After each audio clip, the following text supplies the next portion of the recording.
नमस्कार माझ्या मित्र आणि मैत्रिणींनो, अमोल बोल परिवारात आपलं स्वागत आहे.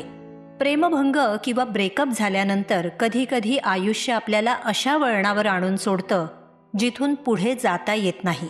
आणि मागे वळून पाहिलं की आपल्या प्राणाहून प्रिय अशा प्रेयसी किंवा प्रियकराच्या फक्त अलवार आठवणी आपल्या काळजात सलत राहतात. रात्र झालेली असते, घरात सगळे झोपलेले असतात, हातात मोबाईल फोन असतो. जिच्यावर आपण मनापासून प्रेम केलं होतं त्या व्यक्तीचा नंबर इतकी वर्ष लोटली तरी अजूनही सेव्ह असतो. तिचे जुने फोटो अजूनही गॅलरीमध्ये असतात आणि जुने चॅट्स उघडून आपण स्वतःलाच एक प्रश्न विचारत असतो. आपण जिच्यावर जीवापाड प्रेम केलं होतं त्या व्यक्तीला ब्रेकअप झाल्यानंतरही का विसरू शकलो नाही? जर तुमच्यासोबत असं होत असेल तर आजचा हा व्हिडिओ फक्त तुमच्यासाठीच आहे. कारण हा व्हिडिओ तुम्हाला रडवण्यासाठी नाही, तर प्रेमात ब्रेकअप झाल्यानंतर आपल्या प्रेयसीला किंवा प्रियकराला गमावल्यानंतर स्वतःला पुन्हा शोधण्याचा एक प्रवास आहे. मित्रमैत्रिणींनो, एक काळ होता जेव्हा प्रेम व्यक्त करण्यासाठी व्हॉट्सअप नव्हतं, इंस्टाग्रामही नव्हतं. लँडलाईनवर फोन करताना एक वेगळीच धाकधूक असायची.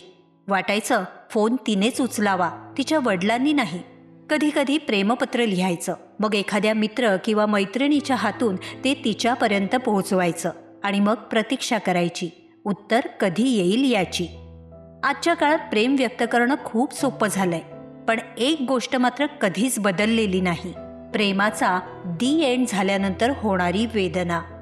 फरक एवढाच आहे की आज ब्रेकअप नंतर समोरची व्यक्ती पूर्णपणे दूर जात नाही.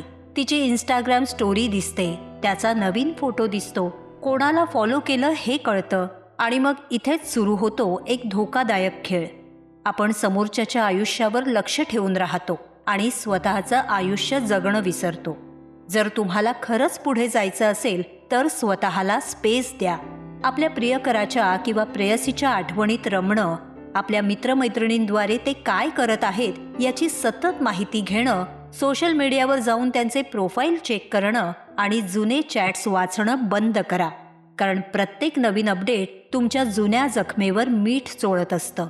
ब्रेकअप नंतर सर्वात मोठा प्रश्न हा नसतो की त्याने किंवा तिने मला का सोडलं, तर सर्वात मोठा प्रश्न हा असतो की माझ्यात नक्की काय कमी होतं? मी पुरेसं प्रेम केलं नव्हतं का? मी अजून थोडं समजून घेतलं असतं तर? पण एक सत्य आजच मनावर कोरून ठेवा: प्रत्येक नातं संपतं म्हणजे कोणीतरी कमी पडलेलं असतं असं नाही.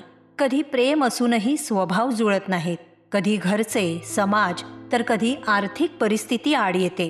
आणि कधी कधी प्रेमी युगुल स्वभावानं चांगलं असूनही एकमेकांसाठी कम्पॅटिबल नसतात. त्यामुळे स्वतःला दोष देणं बंद करा. एखाद्या व्यक्तीनं तुम्हाला निवडलं नाही याचा अर्थ तुम्ही लायक नाही असा अजिबात होत नाही. या प्रकरणात मनाला सगळ्यात जास्त फसवणारी वाक्य म्हणजे कदाचित ती परत येईल, त्याला माझी आठवण येईल, त्याला किंवा तिला आता तरी आपली किंमत कळेल. ही वाक्य इतकी धोकादायक असतात की आपण वर्तमान सोडून एका अंधुक भविष्याची वाट पाहत बसतो.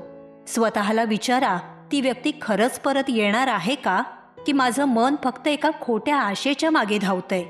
आणि लक्षात ठेवा, ब्रेकअपमधून सावरणं म्हणजे त्या व्यक्तीला किंवा त्या आठवणींना कायमचं पुसून टाकणं नाही. जिच्यावर तुम्ही मनापासून प्रेम केलंय त्या व्यक्तीला विसरणं इतकं सोपं नसतं.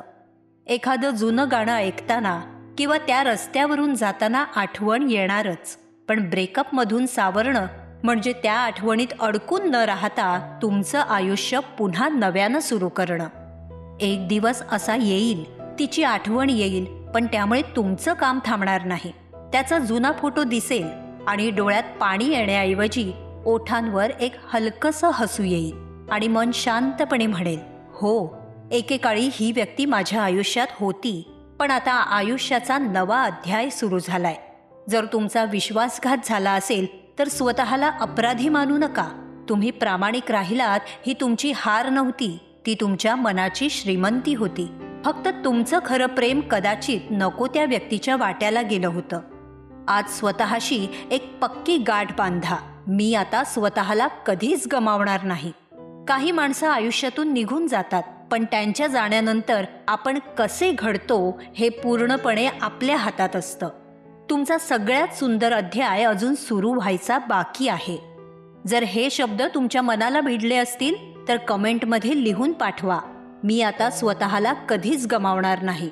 व्हिडिओ आवडला असेल तर लाईक करा आणि अशाच एखाद्या मित्राला किंवा मैत्रिणीला हा व्हिडिओ नक्की शेअर करा ज्याला याची गरज आहे. पुन्हा लवकरच भेटू एका नवीन विषयासह. तोपर्यंत काळजी घ्या आणि स्वतःवर प्रेम करा. धन्यवाद.